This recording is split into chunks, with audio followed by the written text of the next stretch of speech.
Oi! Chegamos, eu e ele. Esse é o meu gato Félix. Eu falei que ia voltar para contar sobre ele. E cá estou com a camisetinha que eu fiz com a foto dele. Eu imprimi essa foto dele antes dele falecer, porque eu queria ter uma camisetinha com uma foto que eu amo fotografar. Tem várias fotos dele. E ele tem hashtag Félix da Patida. Corre lá que tem fotos maravilhosas da gente. Então vamos lá, esse é o meu canal, bate o sininho, assina que eu preciso da tua assinatura, da tua presença por aqui. E eu espero você para os outros vídeos. Vamos falar do Félix. Pois bem, Félix chegou na minha vida nos anos 80, aqui em São Paulo. Ah, uma curiosidade, ele é sobrinho da Regina Casé, porque quem me doou ele foi a Patrícia Casé, que é irmã da Regina. Regina era tia de Félix. Conclusão, Félix viveu comigo 21 anos. A gente viajava juntos para todos os lugares no Brasil, viagem longa, viagem curta. Ele, quando eu ia fazer viagens para fora, eu deixava ele, eu levava ele para Minas, ele ficava na casa da mamãe, que ele adorava ficar na casa da mamãe. Eu deixava lá um mês, o tempo que fosse necessário. Outra coisa, quando eu fui fazer uma mudança, que eu saí de São Paulo, fui para Juiz de Fora e voltei para São Paulo, hoje eu resido em São Paulo. Ele foi antes da mudança, então ele ficou mais de 2 meses na casa da mamãe. Minha mãe adorava ele. Papai na época ainda era vivo. E o Félix, ele teve essa vida incrível de mudanças, de rolês Brasil afora. E tinha uma coisa muito curiosa, assim, que a gente... Ele inventava umas brincadeiras. Eu me lembro, numa casa que eu morei em São Paulo, ela tinha escada, e um dia, curiosamente, eu cheguei e ele estava assim. Ia descer, eu estava no meu quarto, e aí ele assim, lá em cima, lá embaixo na escada. E eu, Félix, que é, Félix? Que é? A gente se olhava e sabia exatamente o que um estava dizendo para o outro. Os meus amigos falavam que eu não tinha um gato, que eu tinha um cachorro, porque ele se comportava como cachorro. E aí um dia eu descobri que aquele código que ele estava usando era para eu jogar bolinha para ele buscar. Eu demorei um pouco a entender isso, né? E eu sempre tive uns brinquedinhos assim em casa. Minha casa sempre teve muita não, mas sempre teve criança, eu trabalhei com criança há muito tempo, então eu sempre tinha uns brinquedinhos perdidos dentro de casa. E aí um dia eu descobri que era isso e a gente ficava brincando na escada, gente. Eu jogava a bolinha, ele pegava com a boca, subia a escada, me entregava, voltava, pegava a bolinha. E isso acontecia durante muito tempo, aconteceu isso. Tem uma outra história também que eu gosto muito de contar, que a gente na casa da praia, que a mamãe tem casa na praia e a casa da praia da mamãe tem 2 suítes atrás, que é onde eu me hospedava quando eu ia para lá. E aí a gente ficava na parte da frente com a mamãe, vendo TV, jogando baralho, que ela ama, eu também. Minha mãe tem 98 anos e é viva e saudável, e é meu grande amor. E aí a gente ficava jogando baralho ali, aí na hora de deitar, ela subia, a gente trancava a porta, a casa da frente, e eu ia para trás, e era só falar assim, Félix, chegou a hora de dormir. Ele levantava de onde ele estava, me seguia e a gente ia para o quarto educadamente. Ele me deu muita canseira no começo, porque ele era bem irritadinho, assim, sabe? Gato irritadinho. Me provocava muito. Eu ficava muito na rua, porque eu trabalhava muito fora de casa, né, na época. Então era uma coisa que para ele era um pouco difícil. Eu sacava que era um pouco difícil. Isso foi o quê? Nos 2, 3 primeiros anos de vida foi assim. Foi um pouco, não estressante, era divertido, mas a gente quebrava uns pau de vez em quando.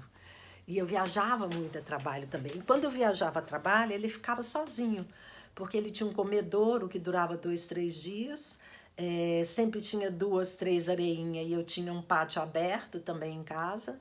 Ele era super caprichoso e fazia tudo no lugar certinho, sabe? Nunca foi um gato bagunceiro de fazer xixi pelo meio da casa. Teve uma fase, mas passou rapidinho, que foi uma fase que ele ficou bem de bode de mim, porque eu estava trabalhando muito na rua. Então, e a gente tinha essa coisa assim, muito amorosa, muito verdadeira. Eu, quando estava cozinhando, né, os amigos falavam assim, parece louca, Você conversa com esse gato, parece louco. Você acha que ele vai te atender? Aí eu falava alguma coisa tipo, Félix, já comeu hoje? Vai papar, filho, vai papar. Ele, pá, e comia. Aí falava, Félix, vão lá em cima buscar alguma coisa. Ele, pá, ia atrás. Então, na verdade, vocês imaginam 21 anos convivendo dia a dia, fora essas viagens que ele precisava ficar na mamãe, que é em Minas, 500 quilômetros de São Paulo, mas eu levava com o maior prazer. Então, vocês imaginam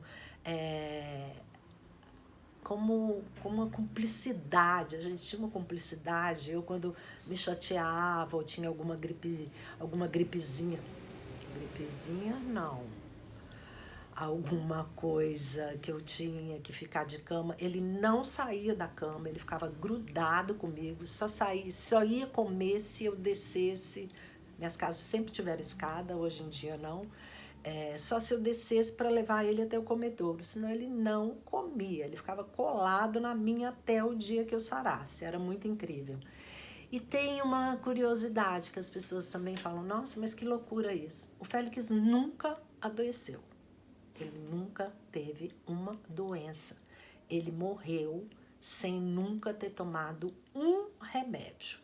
Ai, mas nunca foi em veterinário? Foi veterinário uma vez que ele caiu da janela da casinha que eu morava, aqui em São Paulo, que era um sobrado, e ele caiu, fomos pro veterinário, na época meu sobrinho estava morando comigo, ficamos lá, foi de madrugada, madrugada né, eram umas 11h30 da noite, mas a gente ficou lá até 1h da manhã mais ou menos, que ele ficou em observação, fez radiografia, nada, voltou para casa, não teve que tomar remédio, não teve que acontecer nada.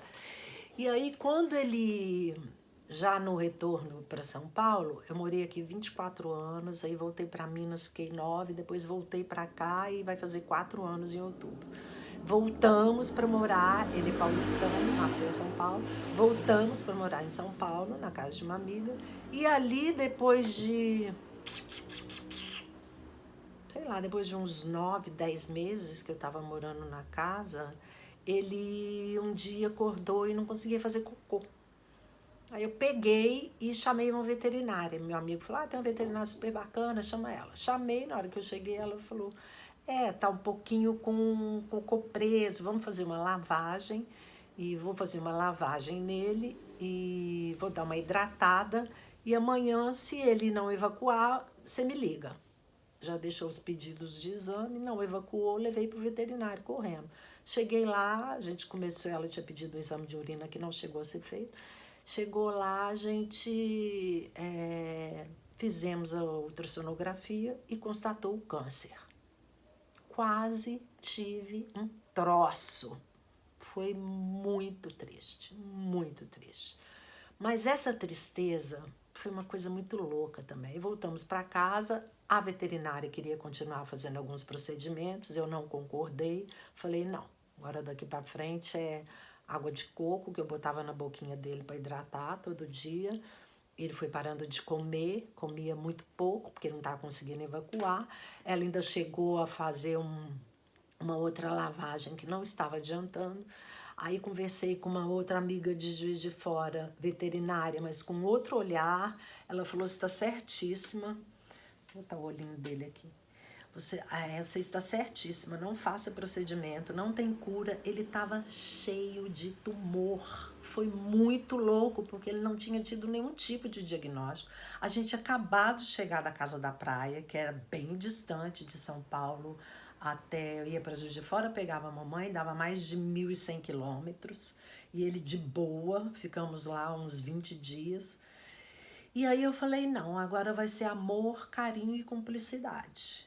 Aí todos os dias de noite, em frente ao meu quarto, na casa dessa minha amiga que eu morei por 1 ano, tinha um pátio.